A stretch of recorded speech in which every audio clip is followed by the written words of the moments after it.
Hi buddies, welcome back. Today I want to show you the Samsung Galaxy S24. This is what it looks like from the back, really nice.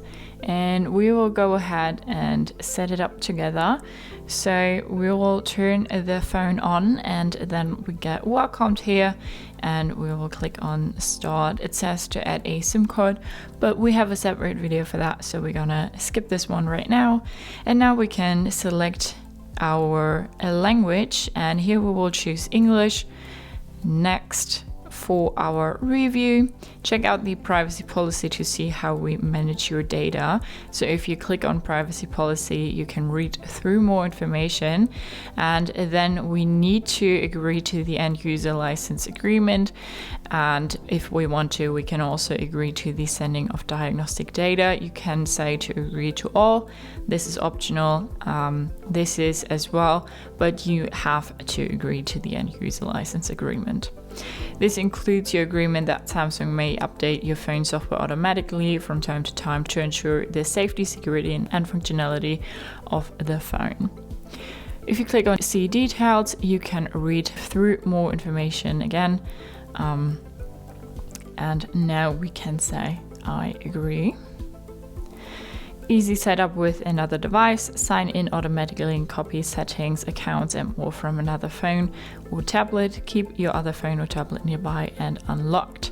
So we can say to set up from a Galaxy or Android device, iPhone or iPad, or set up manually.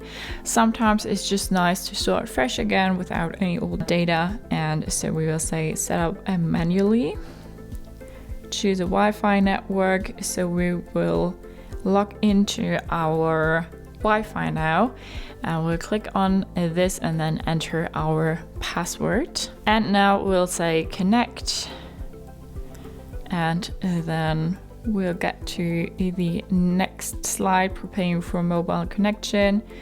So we don't have a SIM card inserted, as I just said, and we will not do that. We have a separate video for that. So we will say set up later in settings. Some device information that's needed for setup will be sent to Google, your operator, and their partners. Copy apps and data. You can choose to transfer your apps, photos, contacts, Google accounts, and more. So if you say next, then the phone will guide you through the next steps that you need to take in order to copy apps and data. We will say don't copy, as we want to start fresh again. And now we can sign into our Google account. If you don't yet have a Google account, you can create an account here. Just click there and then it will guide you through the next steps to, well, get your Google account. I will sign into my account now. And now we need to enter our password. We publish the Google Terms of Service so that you know what to expect as you use our services. By clicking I agree, you agree to these terms. You are also agreeing to the Google Play Terms of Service to enable discovery and management of apps. Remember, the Google privacy policy describes how Google handles information generated as you use Google services. You can always visit your Google account to take a privacy checkup or to adjust your privacy controls. So you can read through the Google Terms of Service here. If you click on them, the Google Play Terms of Service and the privacy policy, and then you don't have any other option than to say I agree or don't add this account now. But if you don't add this account now, then well, there's no Google account for you on this phone. So we will say I agree. Getting our account info now. Tap to find out more about each service, such as how to turn it on or off later. Data will be used according to Google's privacy policy. So we have use basic device backup, location, scanning, and send usage and diagnostic data. We can turn them all on or off by clicking on these blue things here. When you turn off the use location, the allow scanning will be turned off with it as well. You can only turn that on or off if the use location is on. Otherwise, you can't turn that on.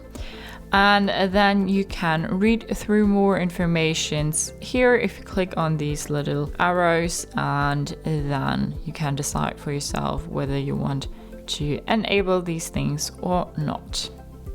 Then we say accept. And now we can choose our search engine. The search engine that you choose will be set as default in a search box on your home screen and in Chrome. The app will be installed from Play. You can install other search apps and reconfigure your home screen and Chrome at any time. So we can now go ahead and choose one of the search engines here. And if we click on these little arrows, we will get more information. DuckDuckGo, for example, we want track your privacy simplified. All right, so let's go with that. And then we'll say next. Then we can say to protect our phone, prevent others from using this phone without your permission by setting a screen lock. We also have a separate video for that. So we say to skip this part right now.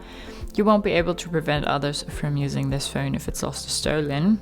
Skip anyway. You should go ahead and definitely set up a screen lock now, or at least after you went through your initial setup, but just to protect your phone and all your data that's on it. Access your assistant with Hey Google. If you agree, Google Assistant will wait in standby mode to detect Hey Google. So we will say to skip this one right now. It can be really useful, but it can also be really annoying. Access your assistant without unlocking your device. Skip again, getting your phone ready. Now we come to Samsung account, and here you can sign into your Samsung account. And here it seems like we cannot skip this part right now, as you can also set it up later in settings. But it doesn't look like that. So if you want to skip this one, you have to say forgot password or don't have an account. And here you can then say to set up later in settings, or if you want to create an account, you can totally go ahead and do that. We'll say set up later in settings, and now we get this. Why do you need a Samsung account? We have a few benefits with it. Find your devices if they're lost, sign into apps, websites with your biometrics, like Face ID or fingerprint, track exercises and stuff like that. So it can be really nice, but is it necessary? No. So we say skip.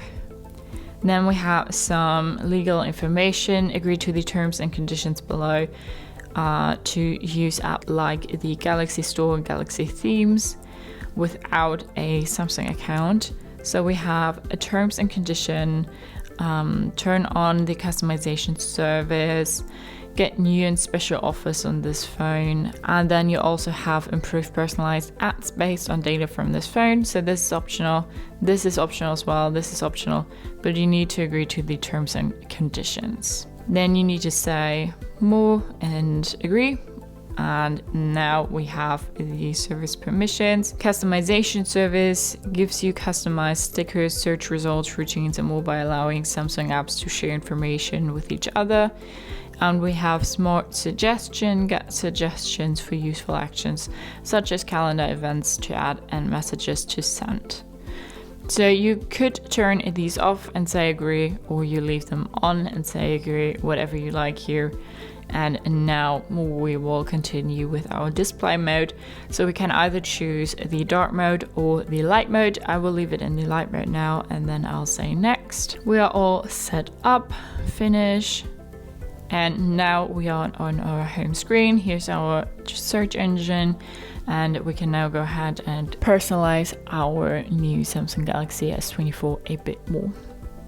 So that was the initial setup of the Galaxy S24. Hope you liked it. Hope it helped. If so, thumbs up, share and subscribe, and I hope to see you next time. Bye.